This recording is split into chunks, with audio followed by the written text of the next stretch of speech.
Grand final day at Oran Park. There's nothing like it. And Alan Moffat, I'm sure you'll agree, we've never seen a crowd like this at Oran Park. Well, not for about 20 years anyway, that's for sure. But after 9 exciting rounds, Mike, the Sydney people have been dying to see this final. They sure have been. In qualifying yesterday, no doubt about the fast man, it was John Bower with a 108.25, the series leader. Peter Brock, can he spring something today? A 108.54. And as the script demands, Glenn Seaton third fastest, just clear of Dick Johnson. So the draw for the Peter Jackson Dash this morning meant everything, and would you believe it? Johnson right behind them. They're on. Brock loses the start. Seaton picks up a gear, goes down the inside of him. Then on the inside comes Tony Longhurst as they make the run down to the left-hander. The long straight at Oran Park. There's a left-hand kick and then down to a sharp left-hander. Brock tries to square it off with Seaton. Bowers in front. Seaton will get second into that turn. Brock is third. They were then followed by Dickie Johnson. Paul Romano all out of shape in the middle of the pack there. They're all darting left, right, trying to get around him. The pack gets through cleanly. That's a miracle. Well, a boo-boo there for the privateer, the young boy, but he'll be able to get out of there with some assistance as the rest of the cars go through. Here's John Bowe. He's taking it away from Seaton. Brocky definitely didn't get a good start. It's cost him dearly, but he's come back in the past.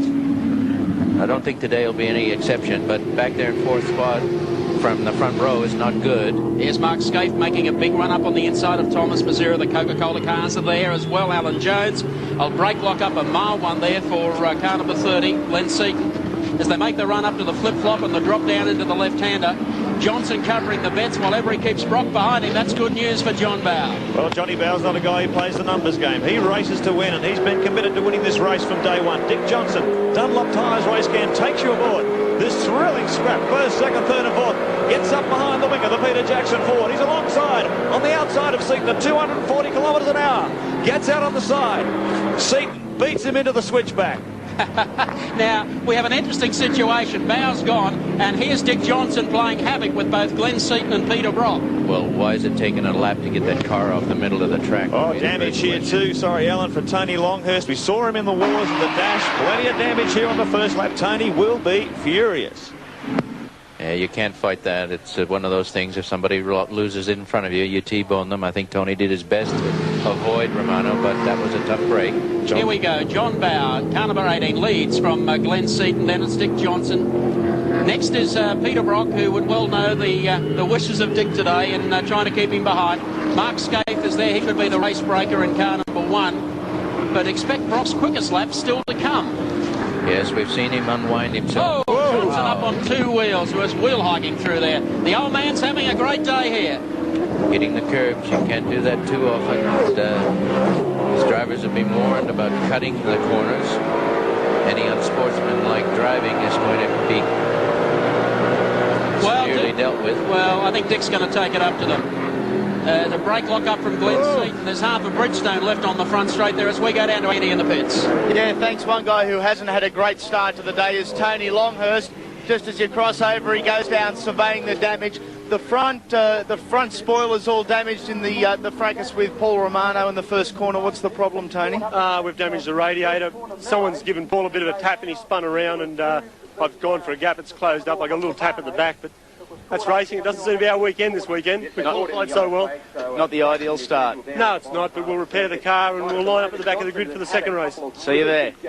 Well, Dick Johnson's going to keep the pressure going on Glenn Seaton. Seaton's not going to pick up enough points today, just with the second. It really needs Bowe not to win the races. He deserves to today. He's been the pace man, setting 8 poles during the course of the season. Yes, that's a phenomenal record, 8 out of 10. Don't do that too many times.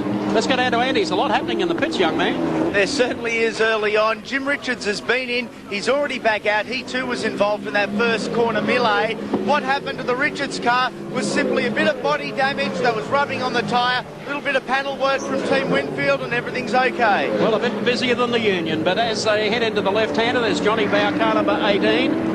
Under the bridge, Seaton might be just a car length closer to him than he was the last lap around. And none of them are going to get away from the pride of Queensland. And you'll see him just there, and Brock still sitting in behind Mark Scaife. So there's Mark Scaife coming through in the Winfield Commodore.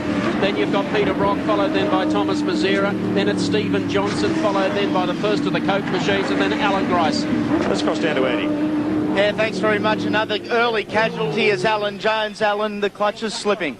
Yeah, it was going all right for about 2 or 3 laps, and then it just got progressively worse, and it was all I could do to get it back to the pits. It's just looking really badly. Certainly not the thing Team Peter Jackson wanted today. No, you could say that, yeah. See you back out there in Heat 2. I hope so. Thanks, Andy. Good, real champion, always smiling when things are bad.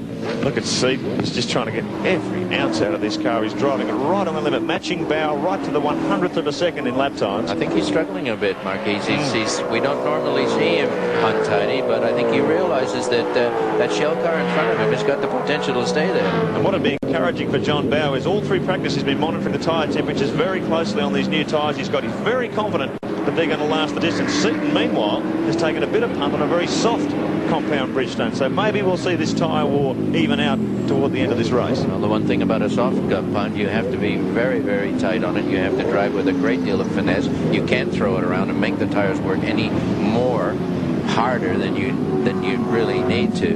Well, and, that might be all John Bow needs. John Bow would certainly want to hang on to this position. If he finishes first, Seaton is second, and Brock is 5th in this first heat, which is the way they're sitting at the moment. Bowie would only need 1 point in the second heat to clinch the championship. So it should be fascinating to watch. Well, there's no doubt about it that the Shell team know all these permutations, and Dick will be calculating. Currently 3rd position, Bow, Seaton up ahead of them. On open air gap, Skate behind them. Brock Sandwich back in 5th with Mazira right up his tailpipe. Steve Johnson in 7th. Crompton has done a great job. He's moved up to 8th. Grice in 9th, and Gardner, the second of the Coke Commodores, in 10th. John Bow still in control. He's just cut a 1 minute 9.8. Seaton 3/10 faster that time around. These two very evenly locked in this battle. Dick Johnson watching brief in 3rd, playing rear gunner for his teammate Bow if he starts to come under fire from Skate. But at the moment, the gap's out to 1.7 seconds. Well, it might have been, but I have a feeling the gap's starting to come down again. Let's check them out on the Shell race score. Johnny Bow continues to lead. Getting closer is Glenn Seaton. Dick Johnson runs in 3rd. Skate is 4th. And all the fans saying, go, go, Peter Brock. He's 5th at the moment. Remains in 5th position. He cannot win the championship. So he will be driving as hard as he possibly can to get up another position. Sure is. Well, Rocky's doing it tough. With a little more on that, let's go down to Andy again in the pits. Mike, he certainly is doing it tough. The HRT crew are ready at any given moment for Brock to come in.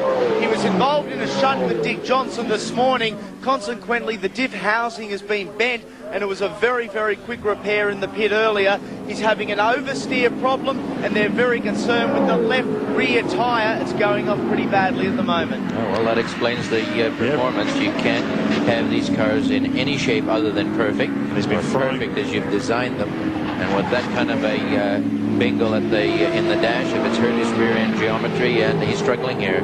And he's really been frying up that outside tyre, and that really costs you dearly when you've got other guys around you like Bow, with the car working perfectly at this stage. Brock really struggling here. And as we said, if he stays in 5th, his championship hopes are gone. There's Dick Johnson in 3rd position. If Bow wins this heat, he wins the Touring Car Championship. Scaife is getting a little closer in the meantime here to one Richard Johnson, as Bobby Pearson and the Product Commodore hangs to the outside. They head over the bridge and into the right-hander.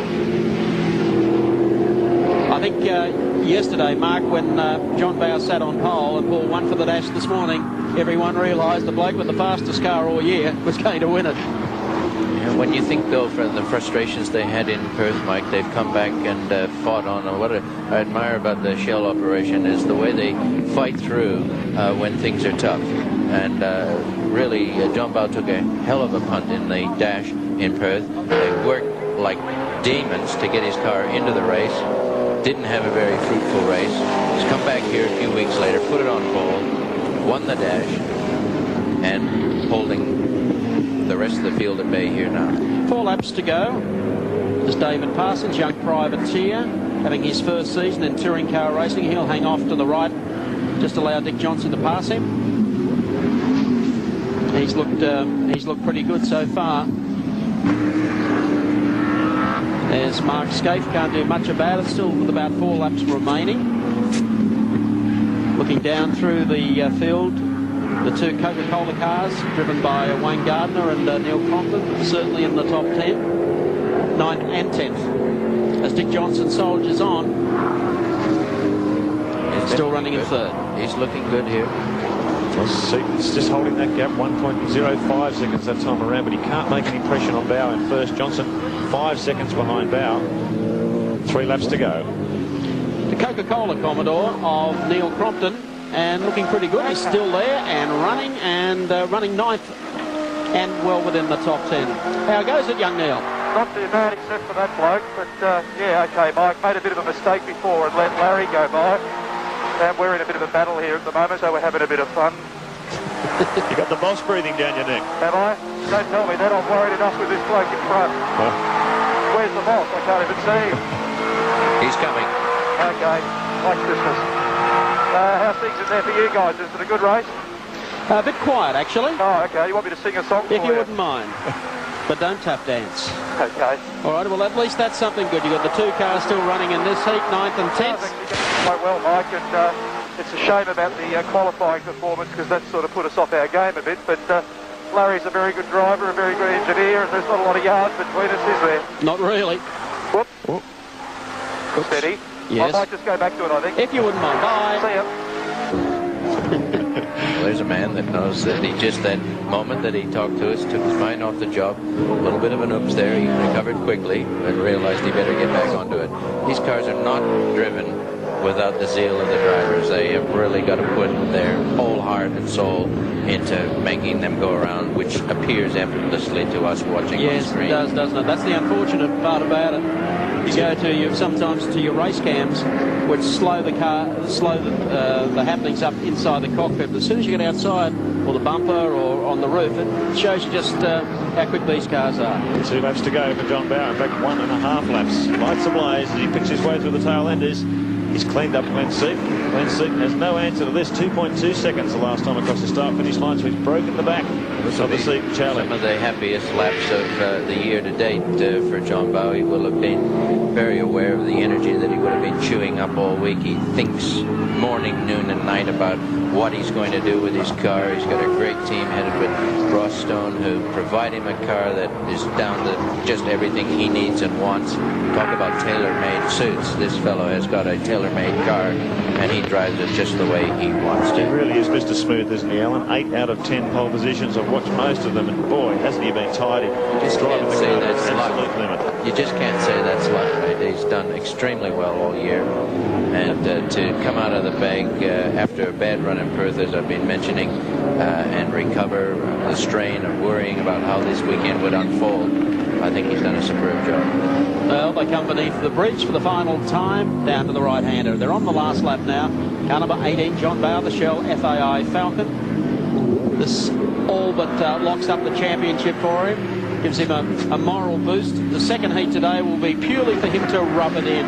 Second spot held by Seaton, so forwards 1-2. Dick Johnson is back in third, so forwards 1-2-3. Then it's Mark Scaife and Peter Brock. When you're a champion, you don't have to rub it in. I think he'll probably relish the next heat more than worrying about who he's rubbing.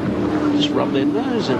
You never wanted to do that? No, not really. You're a gentleman. Last corner's coming up now as they run downhill. I had too many noses up alongside my door and worry about rubbing. Last corner comes up now for John Bowe, car number 18. Race number 1 of the grand final day, and Bowe and the Falcon for Shell comes across the line. He'll take it.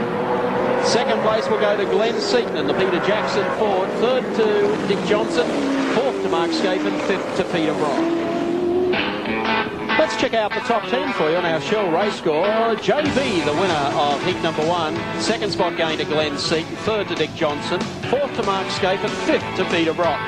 In 6th spot, it was Thomas Mazera. 7th, Alan Grice, a fine drive that. 8th, Larry Perkins. 9th and 10th, the Coca-Cola twins, Neil Crompton and Wayne Gardner. Don't go away. We'll be back at the park just a tick.